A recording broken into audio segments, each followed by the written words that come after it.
basis with crime, and a very diverse unit is too. Yes, diversity was one of the things that we really looked for in putting the show together, not because we were trying to be politically correct, but because we want to be authentic. Los Angeles is a very diverse city, and we wanted to have that diversity reflected on screen. And it's interesting, this is the first show, Michael Paul Chan, who's had a very, very long career, and this is the first show that Michael has ever been able just to use his regular voice, where he wasn't asked to put on some phony Chinese American accent. And we are playing the strengths of diversity and showing that, a lot of the cliches we have with different minority groups that we portray on television are just not true. So that's been a great side benefit. As for spending so much of my career with the same people, including my producing partner, Michael Robin, who is a great director and a genius and a terrific friend, you take for granted that some affection will wear away during a long, long process like that. Or as Oscar Wilde once put it, women only call each other sisters after calling each other a lot of other things first. And that didn't happen with us. We really did stick to friendship all the way through. And it continues even to last night. Karen Giovanni, who plays Detective Amy Sykes, sang the Star-Spangled Banner at the Dodger Stadium, and every cast member who was off went to hear her. And that's how tight the company is. And I'm very proud that we've stayed that way. We're really more like family than just coworkers, and that goes for the crew as well. James, we have a call already. We're going to take it. Hello, you're on Tomorrow Will Be Televised. What's your name and where are you calling from? I'm calling. This is Jonathan Cohn. I'm calling from White Plains, New York. Jonathan, great to have you in the program. You're on the line with James Duff of Major Crimes. Go ahead. James, you and most of your crew and cast and staff are fairly active on social media. From where do you think you get a more understanding, coherent, and comprehensive feedback from your general fan base or from the people that you deal with higher up the food chain? Oh, no, Jonathan, that's a really good question. I get much, much more authentic feedback from social media and from the audience on Facebook and from the dedicated viewer than I get from anywhere else. And we believe in the audience as a character on the show. We try to include the audience, and we try to make sure that the audience, our respect for the audience is profound. Now, that's not to say that our creative partners at TNT and at Warner Brothers are not influential in what we do, but our first priority is the audience. And I feel like, it's a good thing because audiences are shrinking overall on television. And last year we grew. Our emphasis on the audience, I feel, has paid off, and that they respond. And I think if you respect people, they respond with respect. And I think that same transactional respect can work with a television show and the viewers. And I hope you agree with me on that. Oh, I do. I mean, I've been a fan of yours since the very, very first episode of The Closer, and I dragged my fiancée into it, and she was a little bit surprised at who she found out she was patterned after in some way or another. But I think you're right. I think, and the people that I interact with, either on social media or in real life, you really do get that feeling that you and your entire crew, don't go out of your way not to insult the viewers. That you actually make one of the more intelligent shows. Sometimes we have to wait for your creative genius to go through an arc for us to get to the for us to be able to connect the dots, which you see a lot of people trying to connect them for you, and then when you finally do with your magic, it's like, oh yeah, we hadn't thought of that. That makes sense. And that's part of the genre writing that we take very seriously, mystery writing, which is putting together the clues for people to draw conclusions. And if you look at a connect the dots, sometimes you think it's one thing, but when you get the dots all connected, it's actually another. And right.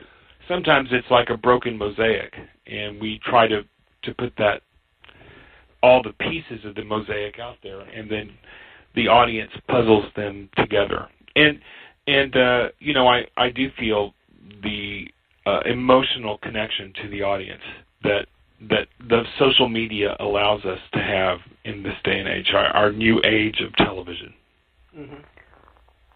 I agree. And again, I'll let other callers come in. I do want to thank you for your time today, and thank you and the rest of your cast, staff, and crew for all the dedicated work that they've done for you and for us, the viewers. And thank you for taking the time to call in today. I deeply appreciate it, Jonathan. Thank you. Take care. Jonathan, thank you for the call. We appreciate it. Take care. Have a great weekend.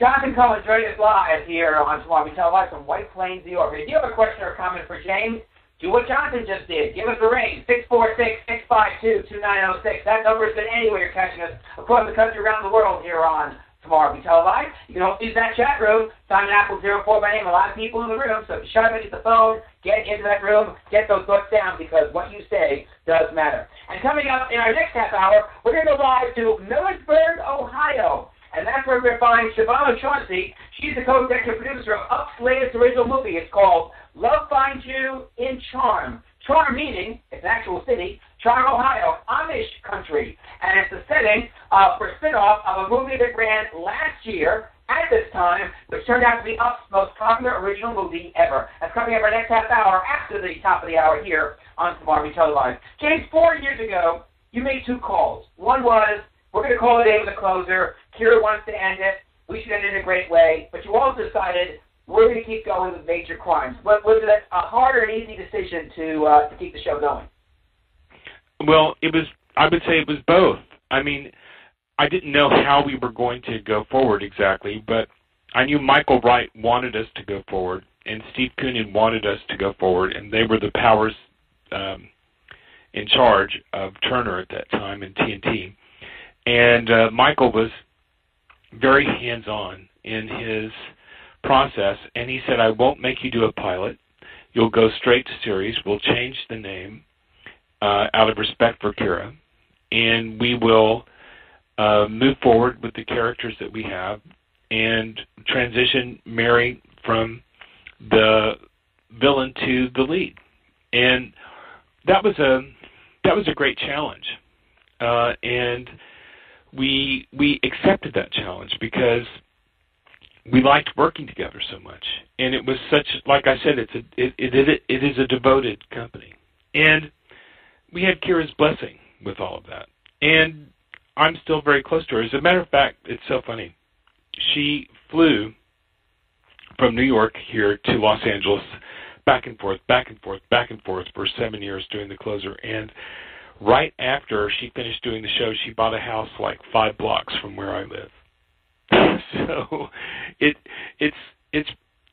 kind of funny, really. She's still very tight with most of the cast too. I mean, we stayed together because unfortunately, since we're a police procedural, murder has not stopped happening.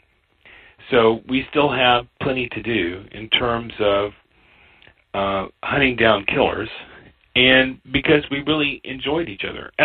And I might point out, my relationships with some of these people predate the show, like G.W. Bailey, who plays Provenza. I've known him since I was 15. He was one of my acting teachers at a theater workshop I attended when I was in high school several years in a row, and was a big influence on me moving into show business to begin with. My parents wanted me to work for Sears or be a lawyer. I think my father really wanted me to be the governor of Texas. which is just not something I could see myself doing. And GW was a big force for pushing me into work in television in the first place. And I have several relationships like that in the cast. One of the other people you have in your cast, had from the start, is someone who I admired very much back in the 80s for a performance as the gangster Ray Luke on Crime Story, Anthony Dennison, now Tony Dennison. I thought that performance was one of the scariest, most wonderful, full-out, get-out performances of that era. And Crime Story, I think, had lasted a lot longer, and people had come to not only catch him, but the late Dennis Farina, an actual Chicago cop who was starring that show, that Tony might have gotten an Emmy nomination for the role. But I've really enjoyed him on The Closer. It's a very different side of him, of course, but still a lot of fun. And Tony still has access to all that menace, and he's just an amazing actor. He is so natural. For the camera, first off, the camera loves him, and secondly, he knows exactly how to do what he's doing. I mean, this guy is a thoroughgoing professional, and he loves his job. And he loves GW. They have some great scenes together. And Crime Story was an amazing series. It comes up a lot when we do panels because people remember that show very fondly, and people should check it out. If that's one show, if you're streaming something on Netflix or Amazon Prime, I would look for Crime Story. It's worth it. It's worth the investment. It's so atmospheric, James, so well done, including the Del Shannon remake of Runaway with the wonderful lyrics that he put for that show. And they're very haunting, which really, I really thought that Tony and Dennis and everybody worked so well. The writing on that show was terrific. And some wonderful directors like Abel Ferrara, who many remember is one of the great independent film directors still out there, did some of his only television work on Crime Story. And you can see the atmospheric and all the touches and just everything from set to look to cinematography, just how it all worked very well. And that's one of the wonderful things about the way television is working today, is that these old series are more instantly accessible than they used to be, and you can look up some really fine work that was done in the 80s and 90s and even in the 70s, and I think some of it stands up. Of course, we're sort of in a golden era of scripted programming in many ways, and there are things that you can do on television now that nobody ever thought you could do, and yet some of these old shows are terrific ancestors, and Crime Story is definitely one of them. I would say MASH is one of them too, GW's old show. And I would say Battlestar Galactica is one, which was Mary McDonnell's show. She made I think an eternal impression as President Rosalind on Battlestar. And Raymond Cruz, you can look at just his few performances on Breaking Bad. I think he only did 2 episodes. And he's just amazing in that. And all of our cast, Graham Patrick Martin started out his career playing the little brother to, what's her name, who stars in The Hunger Games. And then she won an Oscar for Silver Linings Playbook. I'm sorry? Jennifer Lawrence. Jennifer Lawrence, yes, Jennifer Lawrence. I don't know why I suddenly blanked on her name. We have a talented cast with a very deep bench. And on The Closer, we even had J.K. Simmons, who won an Oscar last year for the movie with the drums. I can't remember. My mind is not going back in time as well as it should. J.K.'s an amazing actor, James. And by the way, he's the stars with one of the people from The Invitation Game. The director of The Invitation. We had a newsroom on that last week. He is an amazing actor, and he's an amazing human being too. Timmy Warrington, is in our chat. I know she has a question for you, James. That many of the fans of Major Crimes fell in love with Darth Rador on The Closer. We missed her sarcasm and snark. Are we going to see more of her this season, or more of that this season? I think she might be moving back a little bit to a tougher stance now that her adopted son is getting a little older and taking a little bit more responsibility for his life, taking on a little more autonomy. A little bit of that is maybe creeping back up. But she had a job to be snarky before. Her job was to put police officers on their guard and to make them mad so they would talk, and that's not her job anymore. She has a different job, and it requires a different skill set. And she's actually famous for her adherence to the rules and her demand that all the T's be crossed and all the I's be dotted. Normally, you have at the center of a police procedural, you have the detective who famously plays by his own rules and breaks the law and bends the law, and she does just the opposite.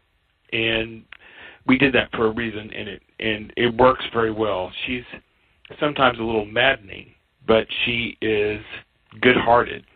And the snark does come back in a couple of places. You will see a little bit of snark this year.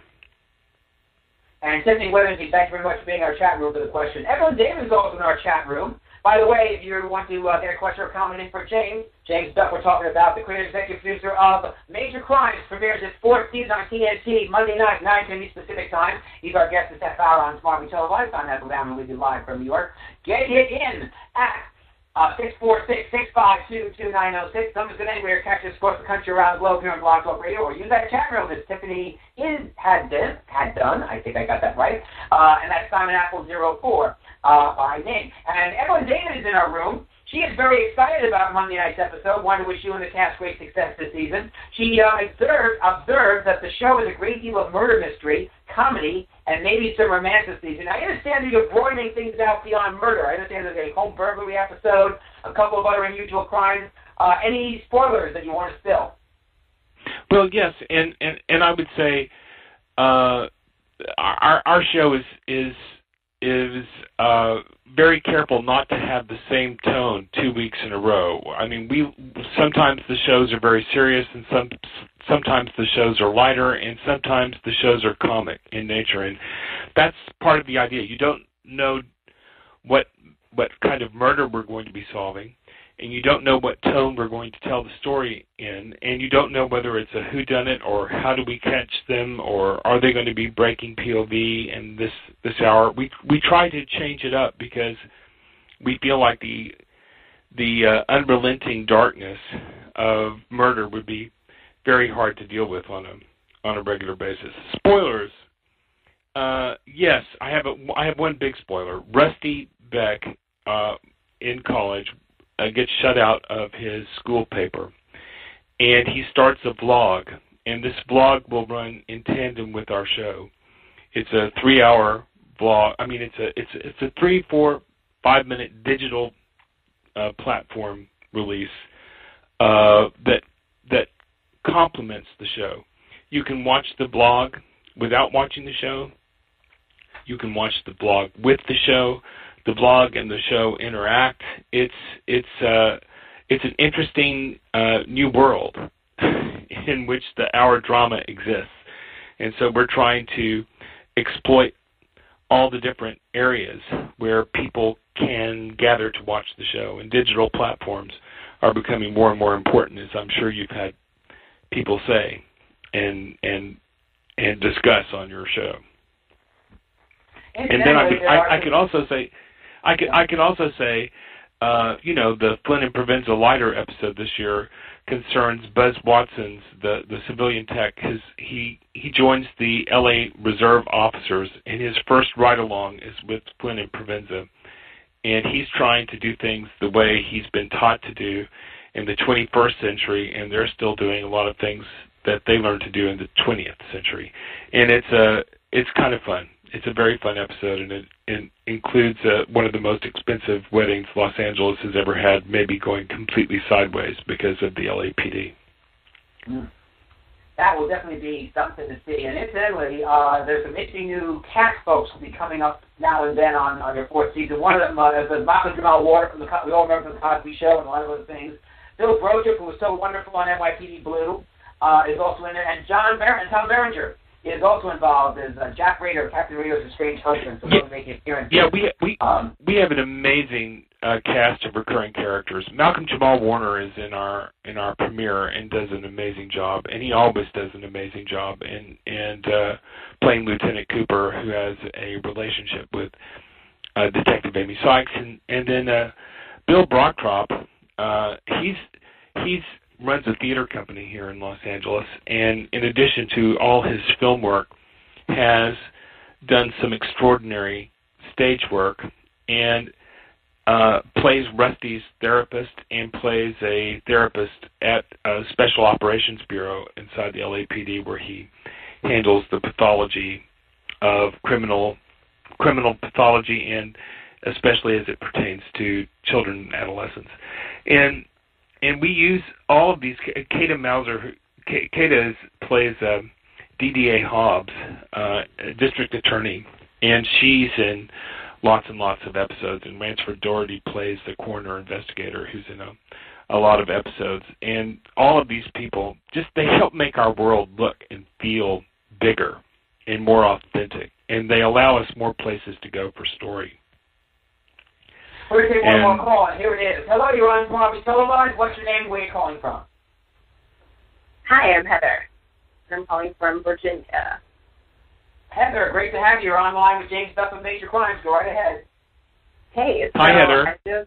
Hi. I don't have a question. I have more of a comment. I just wanted to say thank you to you and your cast and your company for making The Closer and Major Crimes.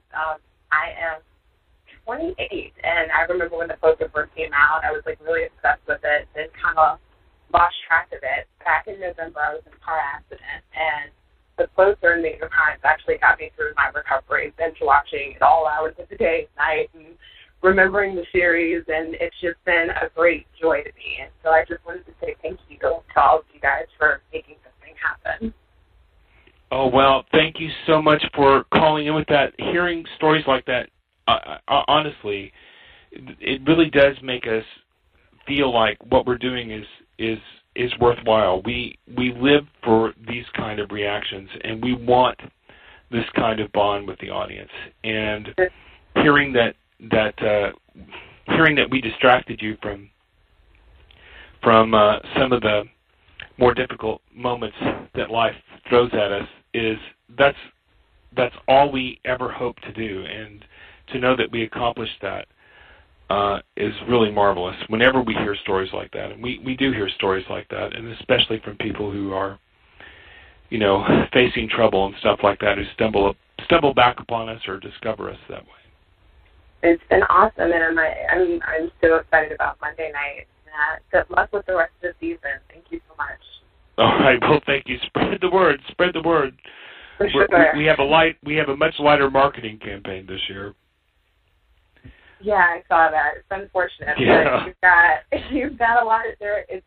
I kind of stay away from internet fandoms because they're kind of great on one end, but they're not great on the other end. But a lot of people are excited and are talking about it. I don't know, just excited and thankful that you guys are still doing your thing. So thanks. Thank you, Heather. Thank you. Bye. Thanks so much, Heather, Virginia. Take care. All the very best. And that's Heather from Virginia giving us a call right here on Tomorrow Be Televised. When you started a decade ago with these characters, and with Kira, and with The Closer, you were one of the few people doing scripted television on anywhere but a broadcast network. TNT, you ushered TNT really into their era of scripted TV. And here we are a decade later, and we are in this incredible scripted TV movement where every network either is doing scripted or wants to be scripted. You got Netflix, you got Hulu, you got Amazon, you may have BitTorrent, you had all these other places to go. How does it impact how you do Major Crimes, and what do you think about this movement that, in a way, you helped generate? It's interesting. To be honest with you, I think the scripted movement in basic cable, and I think basic cable and all cable actually, is stands in relation to the business where the DVD business was like in 2006, 2007.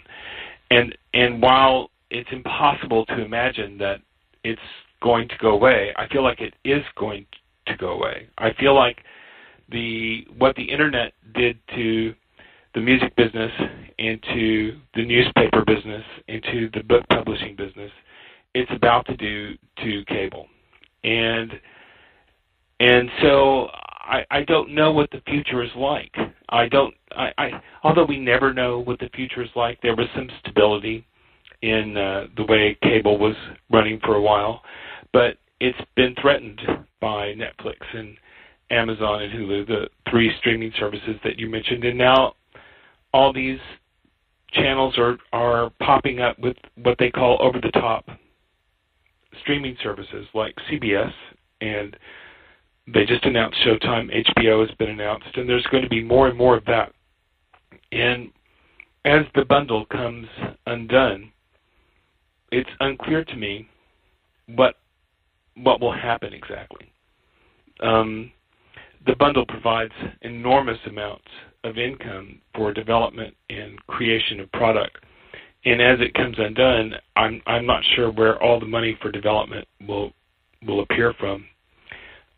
It could be that shows like Major Crimes could help TNT transition to a streaming world. You know, maybe our fans will be what they call sticky enough to follow TNT off cable or plus cable.